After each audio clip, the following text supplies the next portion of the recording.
கர்த்தர் சதா காலங்களிலும் அரசாளுகிறார். சீயோனே, உன் தேவன் தலைமுறை தலைமுறையாகவும் ராஜரீகம் பண்ணுகிறார். அல்லேலூயா என்று எழுதப்பட்டிருக்கிற ஜீவனுள்ள தேவ வார்த்தைக்காக எங்கள் தேவாதி தேவனுக்கு கொடான கோடி ஸ்தோத்திரங்கள் உண்டாகட்டும். அன்பின் தேவனே, நீர் நியாயம் செய்கிற தேவனாக இருக்கிறதுக்காக உங்களுக்கு ஸ்தோத்திரம். ஆகாரம் கொடுக்கிற தேவனாக இருக்கிறதற்காக ஸ்தோத்திரம். கட்டுண்டவர்களை கர்த்தர் விடுதலையாக்குகிறதற்காக ஸ்தோத்திரம். மனக்கண்களை கர்த்தர் திறக்கிறதற்காக உங்களுக்கு ஸ்தோத்திரம்.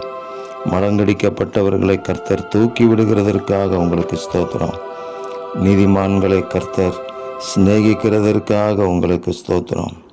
பரதேசிகளை கர்த்தர் காப்பாற்றி திக்கற்ற பிள்ளையையும் விதவையையும் ஆதரித்து துன்மார்க்கரின் வழியை கவிழ்த்து போடுகிறதற்காக உங்களுக்கு கொடான கோடி ஸ்தோத்திரங்கள். எங்கள் தேவன் ராஜரீகம் பண்ணுகிறீர், அரசாளுகிறீர் என்பதை இந்த பூவுலகத்தோர் அறியும்படி தேவ பிள்ளைகளிடத்தில் உங்கள் மகிமை வெளிப்படட்டும். எங்கள் தேவன் அப்படி செய்கிறதுக்காக ஸ்தோத்திரம்.